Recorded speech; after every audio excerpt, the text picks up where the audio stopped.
Aesop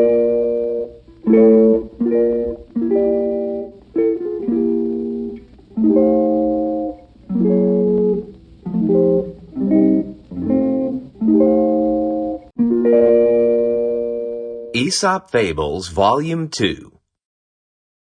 Belling the Cat.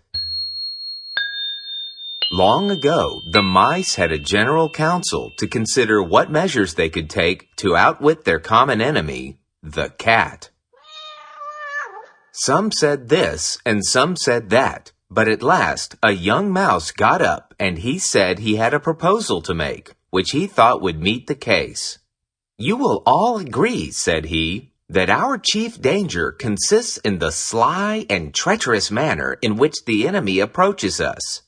Now, if we could receive some signal of her approach, we could easily escape from her.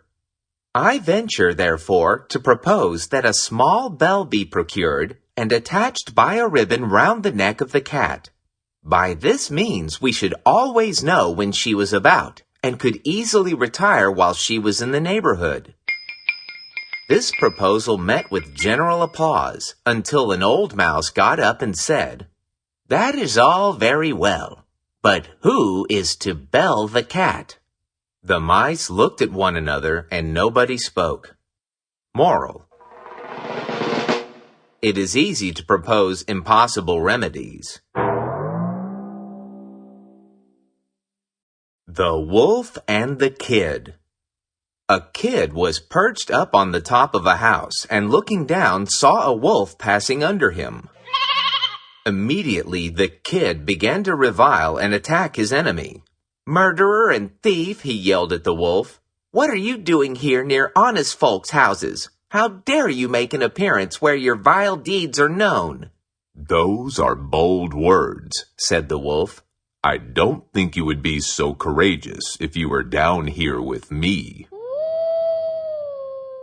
Moral: it is easy to be brave from a safe distance. The Fox and the Leopard. The fox and the leopard disputed which was the more beautiful of the two. The leopard exhibited one by one the various spots which decorated his skin, but the fox, interrupting him, said, "And how much more beautiful than you am I, who am decorated not in body, but in mind." Moral: true beauty comes from within. The Eagle and the Beetle.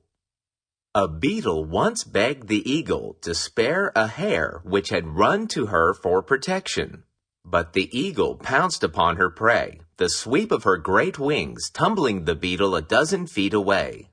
Furious at the disrespect shown her, the beetle flew to the eagle's nest and rolled out the eggs. Not one did she spare.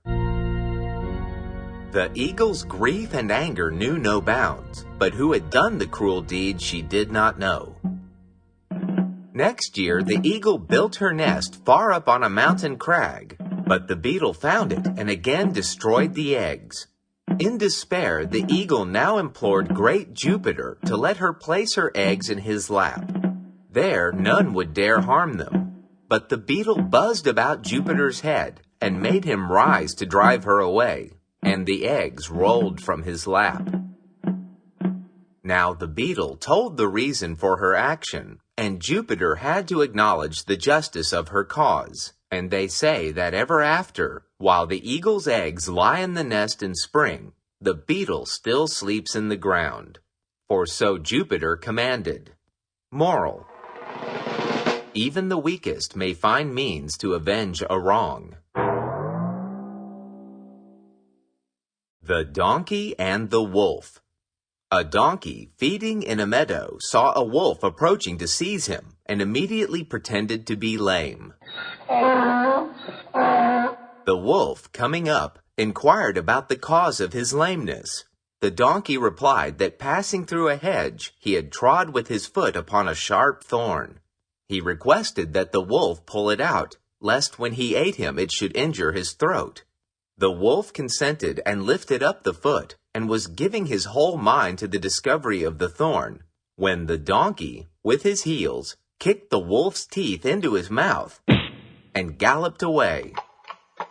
The wolf, being thus fearfully mauled, said, "I am rightly served, for why did I attempt the art of healing when my father only taught me the trade of a butcher?"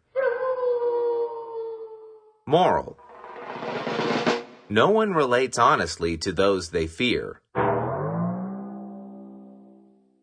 The City Mouse and the Country Mouse. When the City Mouse went to visit his cousin in the country, the City Mouse was very disappointed with the sparse meal, which was nothing more than a few kernels of corn and a couple of dried berries. "My poor cousin," said the City Mouse, "you hardly have anything to eat. Please come to the city with me, and we will have a great feast for every meal." So the Country Mouse left with his city cousin, who brought him to a splendid feast in the house where he lived. The Country Mouse could not believe his eyes.